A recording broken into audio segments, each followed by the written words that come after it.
Waters. You know, Maxine Waters, this woman right here. She's been around for a long time. You can see her face has been contorted by the dark side of the congressional force. And so Scott Bessent was there. He was testifying there yesterday at Maxine Waters. The last time we had the last Treasury Secretary, Steve Mnuchin, in there last time under Trump, she was rude to him, man. She was like screaming at him, and you can go. Well, why don't you go? We'll go then. He's like, okay, can I go? She's like, no, you're not excused. But you decide to go. She's like, you're not. Okay. It was a real brutal time. So Scott Bessent came in with a different strategy, asking about her dance moves. Thank you very much, Mr. Chairman. Secretary, this is the first time we've met. Is that correct? Hey, Jody. No, ma'am, we actually met one New Year's Eve in the Bahamas. And I was... You didn't make any impression. Why don't I remember that? Well, you were much better at the electric slide than I was. Oh! Yeah, and I was with the Prime Minister of the Bahamas yesterday, Prime Minister Davis, who sits in the Lords. Well, were you with my husband when he was the ambassador to the Bahamas appointed by Clinton? Well, you're not gonna like this. And so the electric slide. Boop, boop, boop, boop, boop, boop. Whatever that song is. And, you know, and she's just sliding all over the floor. She can't even remember it because her husband was the ambassador down there. How the hell that happened? Clinton did that. And so they were just hammered drunk down there, just boogieing down on the dance floor. Oh, this is the first time. I didn't remember that, but that's odd because you've been in Treasury, and I've sent you 5 letters to ask about what was going on under your leadership, and only received a couple of cursory replies from this time. Why did you respond? Yeah. I guess you don't know why you didn't respond. Well, he didn't respond because it's electric. Woogie, woogie, woogie. And he didn't have time. He was cutting the rug. Maxine, with your husband, they were down there on the dance floor, getting to it. So, I don't know where that was going to go or whether we were going to get anything useful out of Maxine Waters. Likelihood on that one is low. But, here is more. Pam Bondi came out this morning. Finally, some she indictments. had a conversation about a new effort that is being launched. Kash Patel out there as well. And this was just moments ago. Says that Pam Bondi announces an operation called Restore Justice. Says this historic, unprecedented nationwide operation led to the arrest of 205 predators of children. Unbelievable, she said, in just 5 days. So here's the announcement. Already, today we are proud to announce the results of the FBI's Operation Restore Justice initiative. This historic, unprecedented nationwide operation led to the arrest of 205 child sex predators. Unbelievable. In just 5 days.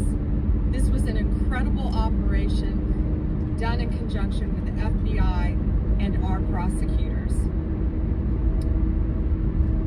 Children and their families now have a chance to heal.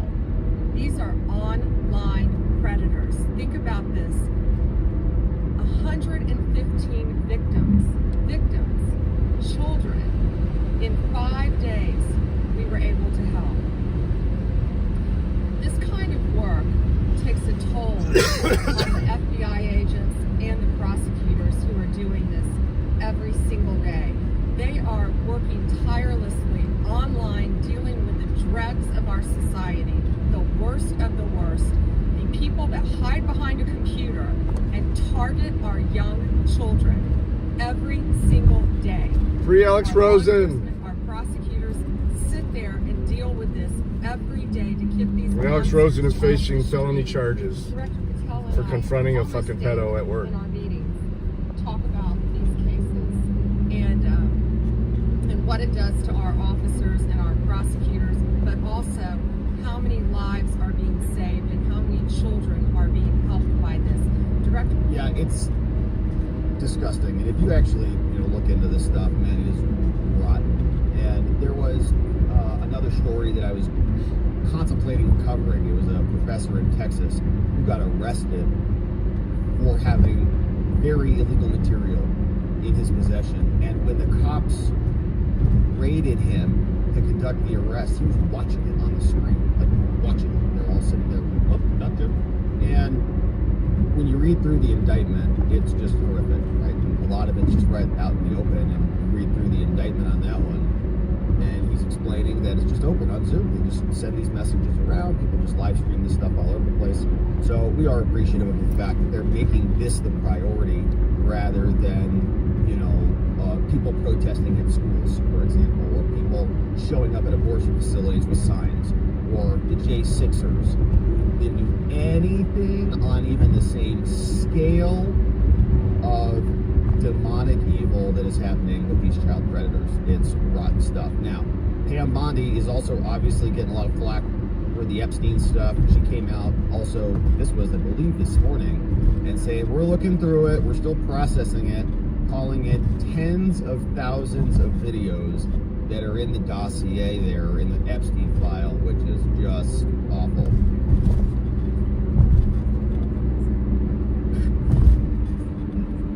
No, the FBI, they're reviewing, there are tens of thousands of videos of Epstein with children or child porn, and there are hundreds of victims, and no one victim will ever get released. It's just the volume, and that's what they're going through right now. The FBI is diligently going through that. I haven't seen that statement, but I'll call them later and find out.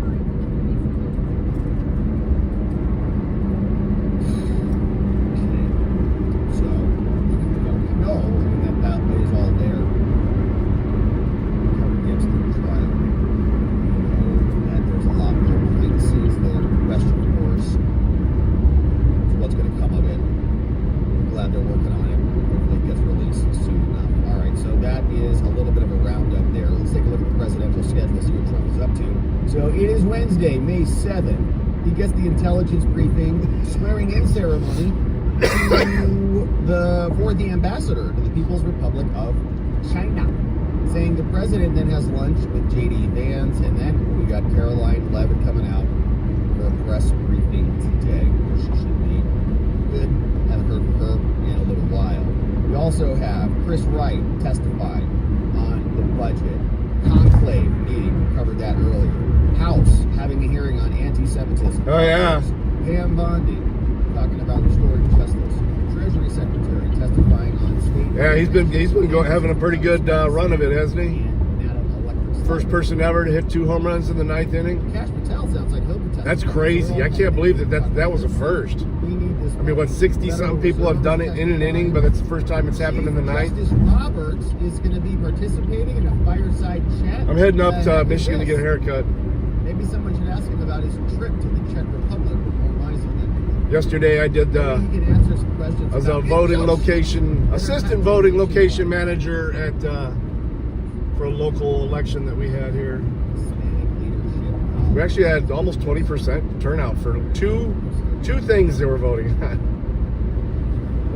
One of them, one statewide resolution in the county. About this story, speaking of the Chinese ambassador, the Chinese are not happy with the new CIA video. Of course, that was released by the new CIA director, John Ratcliffe, saying, hey, Chinese people, you want to come work with the U.S. government? We're here for you. Welcome. We have open arms. They made the video. We have it queued up along with the translation so you can see what they got. But China has now responded, Bloomberg reporting, saying they're not happy about this at all. I mean, just look at this dude's face and that hair. He says, how dare you? He says, first of all, China condemned the CIA and their attempts to recruit its disenchanted citizens, and they warned of retaliation days after the release of videos that the CIA posted that encourages officials to spy for the U.S. against the Chinese. Now, the foreign ministry spokesperson called Wang Jian, speaking at a briefing yesterday, called the CIA's campaign a serious infringement on China's I got a little bit of a national spring interest cold. in pure political provocation. He says, China strongly condemns it. We will take all measures necessary to resolutely push back infiltration and sabotage activities from overseas and defend national sovereignty, security, and development interests. And yeah, we always talk about how we appreciate how the Chinese talk. You know, they say like, your children will bask in feces for 4,000 years if you offend us once again. And see, here's like what they wrote.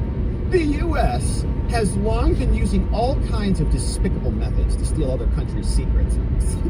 What, punk? What are you saying? You come over here and steal all of our stuff constantly. It's like the biggest complaint that we have about you. It's like IP theft. You just steal everything and make it yourself. Saying they interfere in their international affairs and they commit subversion. You know, have we flown any balloons over your heads?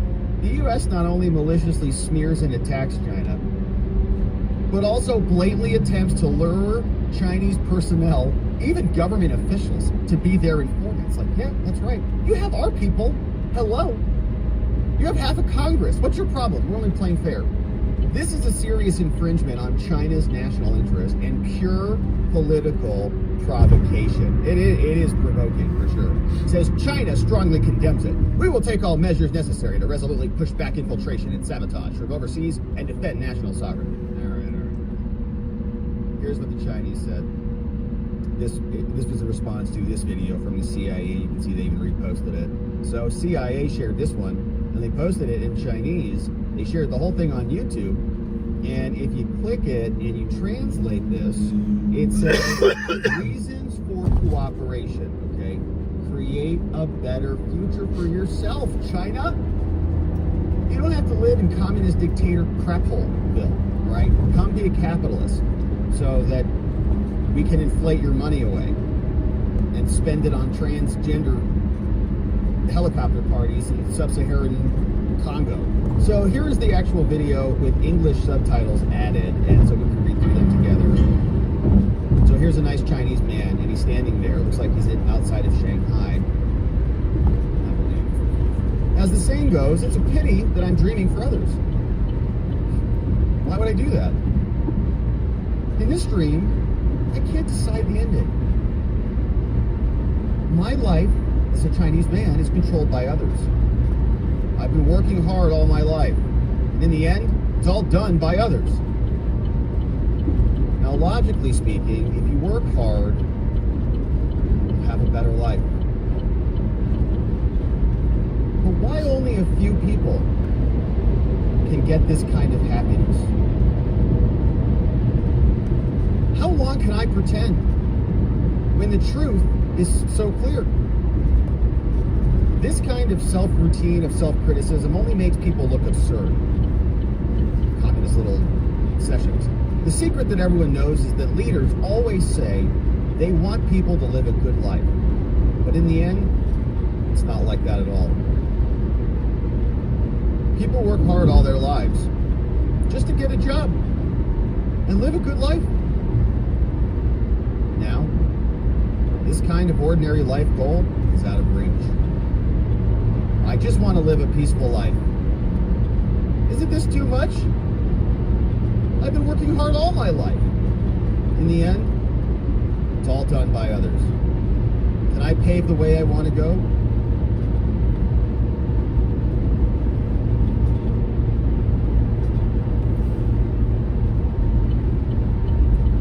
Since I was a child, the party has taught us that as long as we follow the path, we'll have a bright future. This piece of sky that should be shared by everyone is now left to a few. I have no choice but to pave my own way. To do or not to do, the answer is obvious. I can't just stand still. I refuse to be peaceful. The first step is always the hardest. It's time to build my own dream.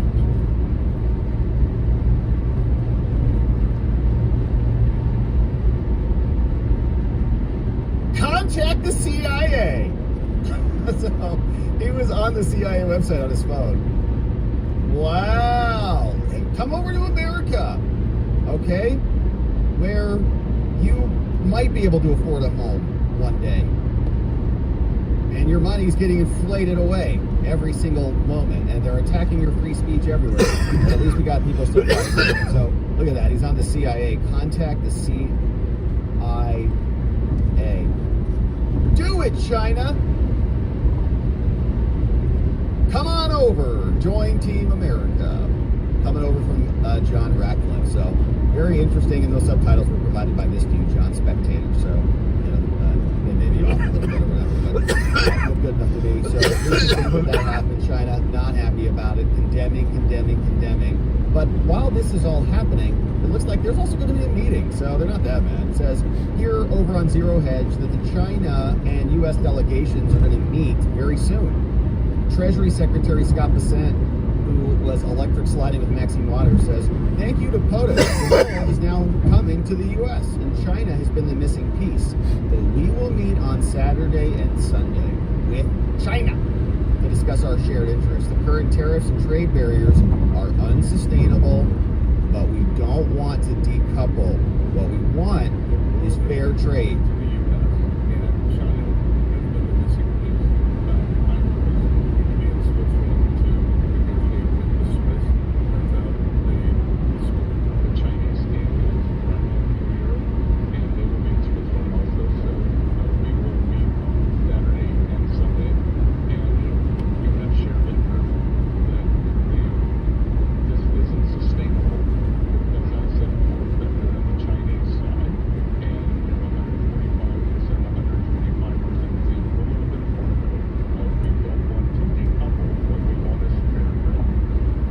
If it's fair, then I guess it's fair. But if it's not, then we can decouple. So they're actually going over there. They said they're going to travel to Switzerland.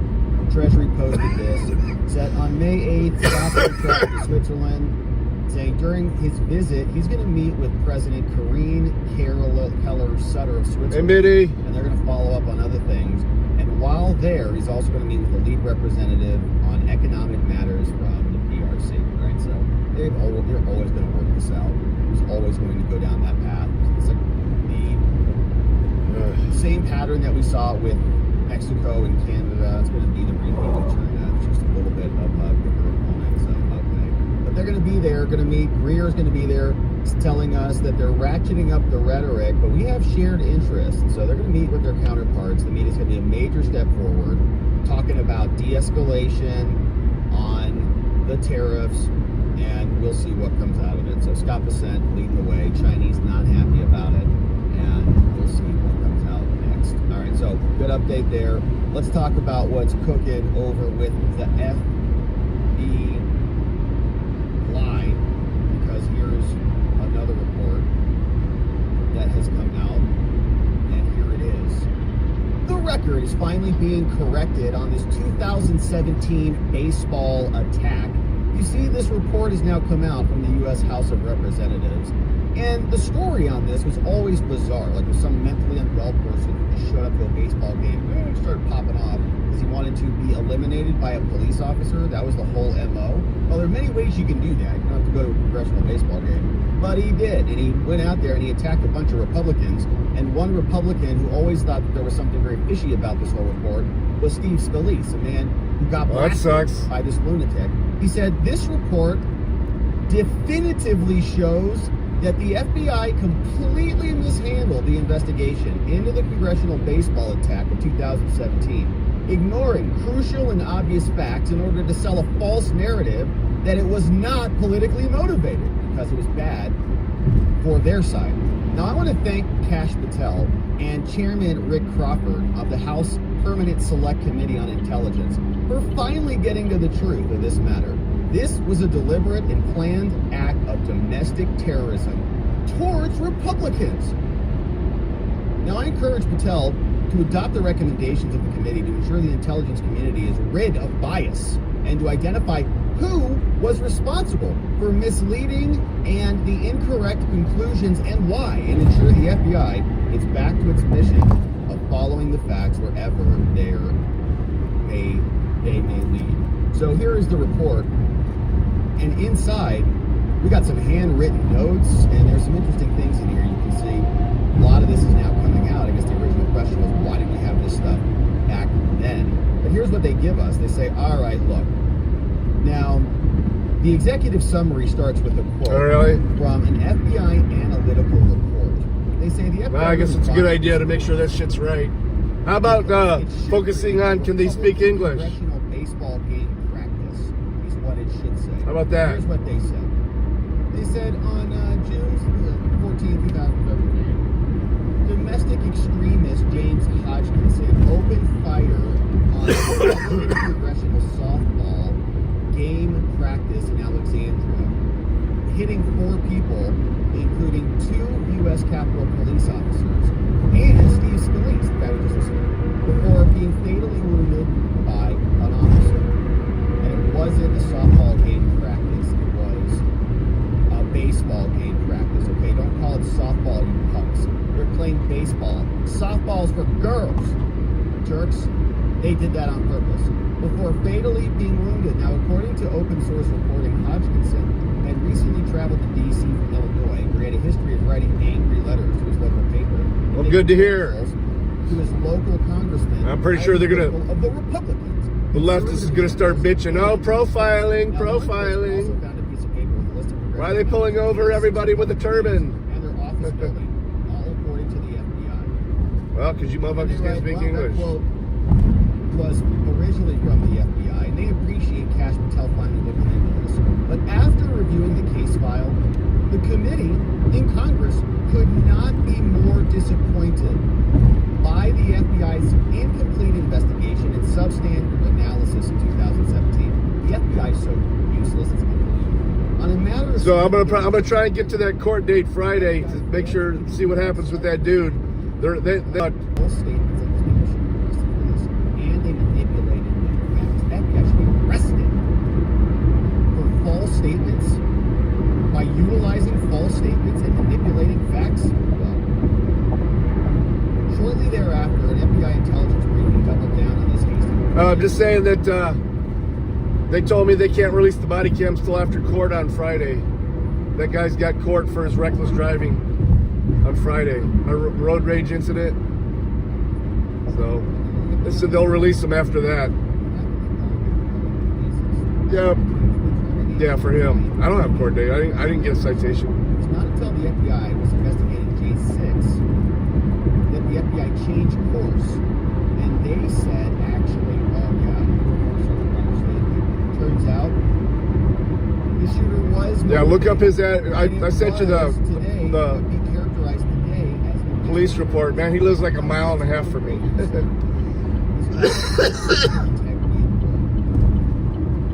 What it shows us is that much of this investigation was conducted by non-intelligence community personnel.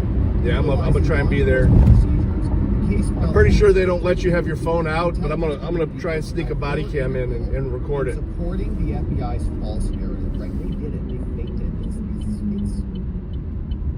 Oh yeah, I know. That's what I was figuring. That's why I was just updating you. I just got that email yesterday.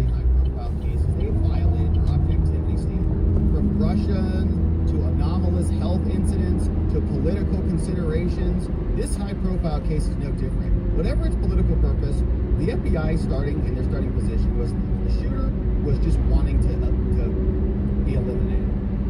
It appears to the committee that investigative efforts a lot of muting necessary in these videos too. And now the FBI makes this case. The dispatcher, for one, fucking doxed my fucking phone number on the phone call. By a radical left. I wasn't able to get to the mute in time. Who's seeking to affect the conduct of our government, and they called it just a random attack and suicide. Here's the summary. Saying the committee initially reviewed 2,500 pages provided by the FBI, which is like ridiculous. 2,500 pages is a joke. Think about that. It's 5 reams of paper, okay? 5 reams of printed paper, like this much. That much paper. For a congressional shooting, you should have trunks full of paper. Purportedly, this disclosure constituted the FBI's case file in its entirety. That's a joke. On review, the committee noted reference to electronic 1A file, which appears to contain information not provided. After requesting the remaining copies, they gave us another 1,900 pages. The FBI asserted all case file records have been produced. It's just ridiculous, right? That's ridiculous. So you're saying 2,500 plus 19, that's the total case file? Like 5,000 pages, give or take, add some more in there. If there are other documents in the possession that were not turned over, a lot of our observations could have been affected. Did they interview eyewitnesses? No, look, obviously they didn't. If they would have interviewed a bunch of people who were there, then it would be way over. We go through court transcripts, like 1 day of court testimony and transcripts is like 500 pages, easy. The FBI investigation failed to develop a comprehensive timeline. Case file was improperly classified, which may have helped them obfuscate the evidence. The FBI failed to substantively even interview members of Congress who participated in the practice. They were on the field. They didn't even get asked questions. Its case file only includes victim identification and contact information of a secondary victim list. The list includes comments regarding the location, time of attack, but very little secondary information. And for example, Congressman Mo Brooks was neither on the list nor interviewed, but he was on the attacker's handwritten list. He was present for the practice, and he got a Medal of Merit for his bravery in the face of an active shooter. Like, we don't need to talk to Mo. You already know. Thorough investigations include a comprehensive timeline and tracking. The FBI file doesn't.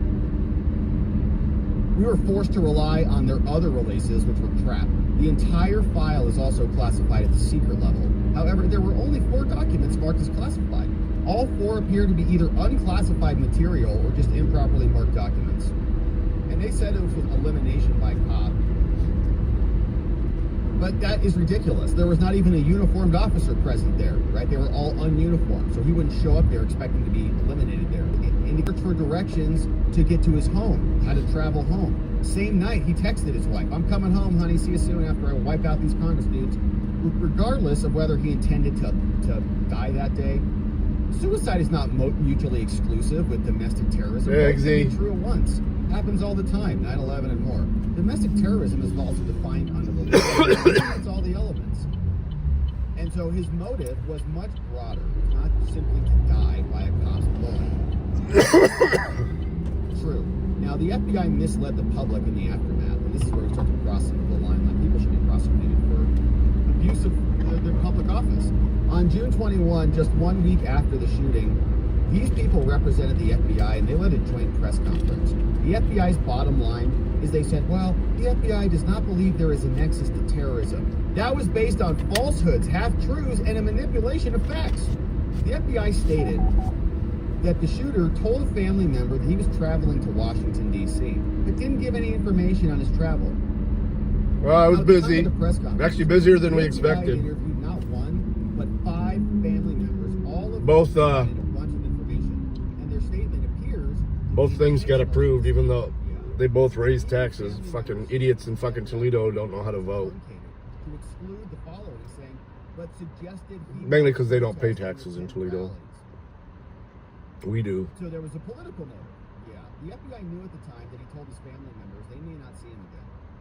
Now, the FBI also stated that items found on him included a piece of paper that contained names of 6 members of Congress.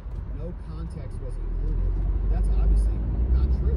It did include a physical description, which was important. Here's the handwritten note. Got these names here. Big, bald, fat, 54. Talk about that, true. Jeff Duncan, 25 pounds overweight. Age 51. Short hair, big. Jim Jordan's on the list, wrestler. Here's one, Rayburn, something average. All these people on the list. Trent Franks was on there. FBI then said he had a second document with a rough sketch of DC. Now, they didn't disclose anything else about it. Without disclosing the documents, they just said a second document. They misled the public into thinking there were only 2 documents, but there were a lot more. In fact, these documents demonstrated his political thoughts and motivations. They said a man realizes the political... Basically, he's just getting some work done to his car. Brake seals and stuff.